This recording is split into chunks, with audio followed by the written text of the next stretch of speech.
מי מבין הנוכחים פה מעורב בהחלטה על יצירת הסכם יישום להבאת עובדים מנפאל לסיעוד ביתי? רשות האוכלוסין, כל מי שחבר בצוות הבין-משרדי. מי פה נמצא? אני יכולה להגיד שאני חלק מזה, ואני לא יודעת לגבי שאר הנציגים, כל משרד והנציגים שלו. ואני חושבת שבימים הקרובים תתקבל החלטה ונכין הסדר... מה זה בימים הקרובים? אתם מכירים את הצורך? אתם מכירים את המצוקה? אתה יודע שבזמן שאנחנו יושבים פה במקום ממוזג ונעים, וכל אחד ברוב חשיבותו אומר שהוא ידון בימים הקרובים, ובאיזשהו שלב תתקבל החלטה ותתכנס ועדה, יש כאלה שאין מי שמחליף להם טיטול? נכון. יש כאלה שאין מי שמטפל להם בפיצי לחץ? נכון. אתם יודעים את זה? כל הכבוד. אתם יודעים, אני שואל אתכם, אתם יודעים את זה? הישיבה הסכוכה הזאת בחוסר מס, וזה חוסר מס, פשוט שורפת לי את אמות הסיפים. מה את עשית? תשאלי את עצמך, קומי בבוקר, תגידי, מה אני עשיתי כדי שיהיו פה יותר עובדים זרים בסיעוד ביתי? מה אני עשיתי? ועוד שאלה, מה לא עשיתי ויכולתי לעשות? יש עוד הרבה כאלה שאשמים, אין ספק. מה חונה אצלי ויכולתי לעשות? כל אחד ואחד מכם. מה זה אנחנו צריכים להתכנס? אנחנו עלולים להכריז, אנחנו חושבים להחליט, אנחנו נבחן את זה בעתיד, אנחנו נחכה לספטמבר, הרי המצוקה היא מצוקה ידועה מזמן כבר. נכון. כל אחד ואחד מכם, כל בוקר, ישאל את עצמו, מה יכולתי לעשות כדי שיהיו פה יותר עובדים ולא עשיתי? זאת השאלה. חבר'ה, זה דיון שלישי, אני כבר פה 8 שעות, אני שומע רק תירוצים של כיתה ב'. אני כל היום עובדת על להכין הסכמים, וביחד עם זה... מתי ישבת להכין הסכם יישום להבאת עובדים מנפאל? ברגע ש... מתי ישבת להכין? ברגע שיש החלטה לעשות עם נפאל... מי אמור לקבל את ההחלטה? הוועדה להסכמים בילטרליים. את חלק ממנה? נכון. מתי ביקשת לכנס אותה בשביל לקבל את ההחלטה הזאת? הבקשה כבר יצאה לכל המשרדים שבוע. שמה?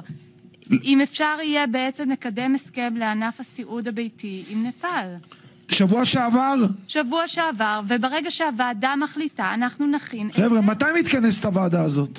היא יכולה, לדעתי זה לא התכנסות פיזית, היא יכולה גם להתכנס בגלל הדחיפות בצורה אחרת. הבנתי, הוועדה יוצאת ל-20 דקות הפסקה, תתכנסו עכשיו טלפוני, תספרו לי את ההחלטה שלכם. עברנו.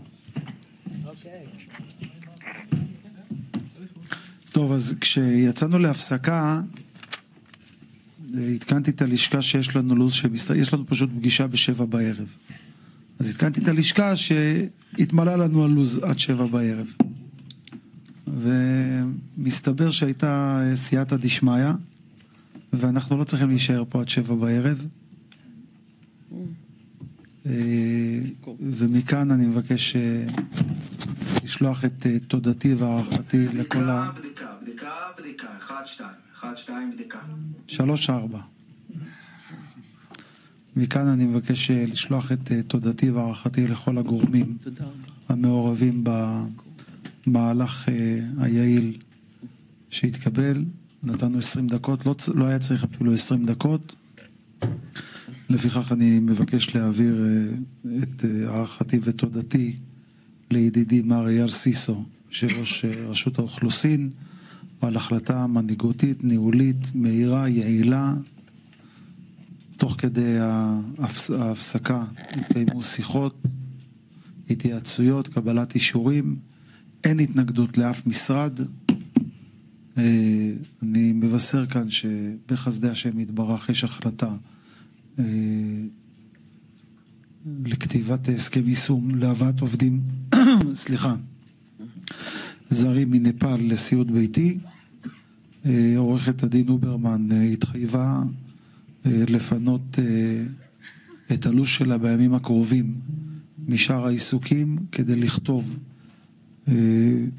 את ההסדר יישום ולשלוח אותו לשאר המשרדים הרלוונטיים. אני מבקש, אנחנו קובעים עכשיו דיון נוסף ליום ראשון הבא בעזרת השם, דיון מעקב. יום ראשון זה היום הכי בעייתי ללשכות הפרטיות.